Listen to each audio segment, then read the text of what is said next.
علامہ نفیس احمد صدیقی دینی معلومات کو اور شرعی مسائل کو جاننے کے لیے ہمارے چینل کو سبسکرائب کریں اور بیل آئیکن پر لازمی کلک کریں۔ شکیل انصاری صاحب ملیر کراچی سے سوال کرتے ہیں کہ میں نے اپنی کمائی ہوئی جائیداد اپنے تمام بچوں میں تقسیم کر دی ہے، یعنی تمام بیٹوں کو 25-25 لاکھ جبکہ بیٹیوں کو 10-10 لاکھ دے دیا ہے، لیکن چھوٹے بیٹے کو 25 لاکھ کے علاوہ ایک دکان بھی بطور گفٹ دی ہے۔ اس تقسیم کے بعد میرے دیگر بیٹے مجھ سے اور میرے چھوٹے بیٹے سے ناراض ہیں اور رشتہ داروں سے میرے خلاف شکایات کرتے پھرتے ہیں، میں کیا کروں؟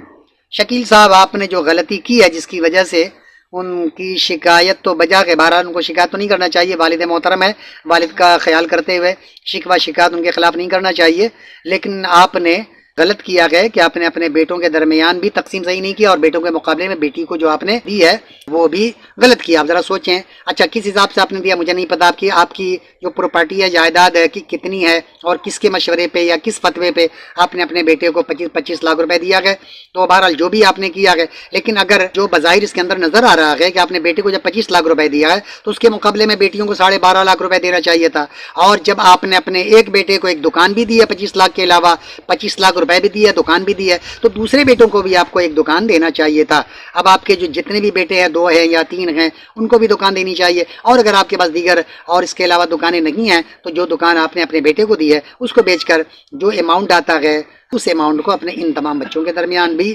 تقسیم کر دینا چاہیے تھا، لیکن آپ نے ایسا نہیں کیا ہے، آپ نے غیر منصفانہ تقسیم کی ہے جس کی وجہ سے آج آپ کے بیٹے آپ سے ناراض ہیں، اور دوسری بات یہ ہے کہ آپ کے چھوٹے بیٹے سے بھی ناراض ہیں۔ ابھی تو وہ ناراض ہیں، عین ممکن ہے کہ کل کو اللہ نہ کرے آپ جب گزر جائیں تو آپ کے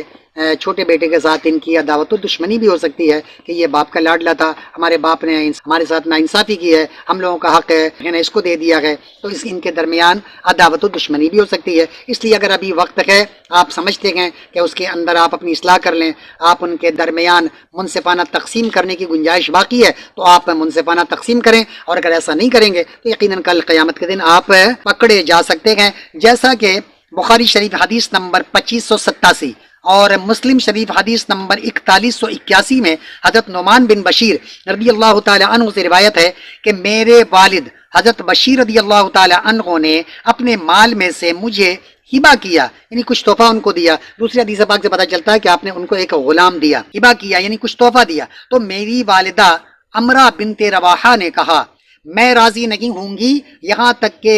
تم اللہ کے رسول کو گواہ بنا لو، یعنی ان کی والدہ محترمہ نے، نعمان کی والدہ محترمہ نے اپنے شوہر سے کہا کہ آپ جا کر جو کچھ آپ نے میرے بیٹے کو دیا ہے آپ اللہ کے نبی کو گواہ بنا لیں، تاکہ کل کو کوئی اختلاف نہ ہو کہ ہمارے پیارے نبی بھی اس کے اوپر گواہ ہیں۔ تو وہ چلے گئے اللہ کے نبی کو اس پر گواہ بنانے کے لیے۔ میرے والد مجھے لے کر رسول پاک کے پاس آئے تاکہ آپ صلی اللہ علیہ وسلم کو مجھے دیے گئے تحفہ پر گواہ بنائیں،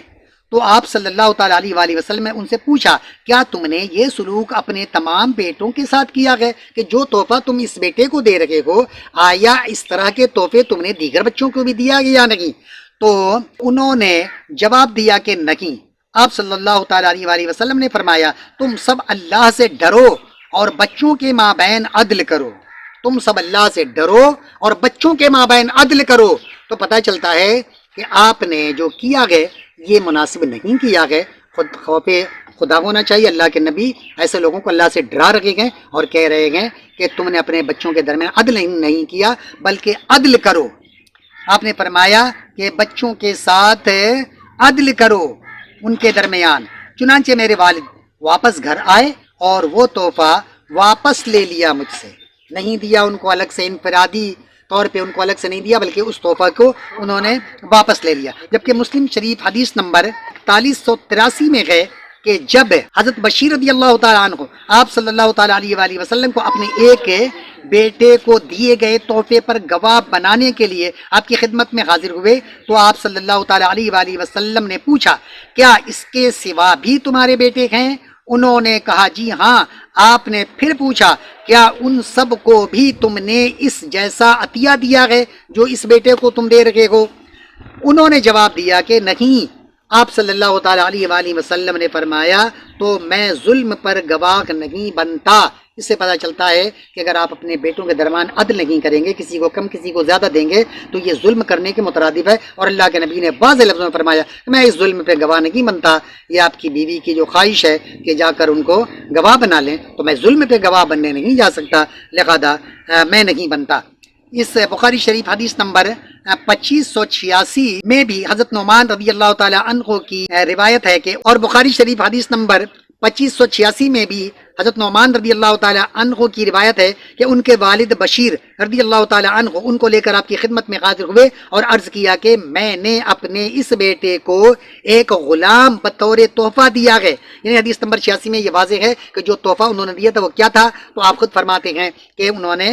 غلام دیا۔ عرض کیا کہ میں نے اپنے اس بیٹے کو ایک غلام بطور تحفہ دیا ہے۔ آپ صلی اللہ علیہ وسلم نے دریافت کیا کیا ایسا ہی غلام اپنے دوسرے لڑکوں کو بھی دیا ہے؟ انہوں نے کہا نہیں۔ تو آپ صلی اللہ تعالیٰ علیہ وآلہ وسلم نے فرمایا پھر ان سے بھی واپس لے لو، جو تم نے الگ سے اس کو غلام دیا ہے جا کر اس سے بھی تم واپس لے لو۔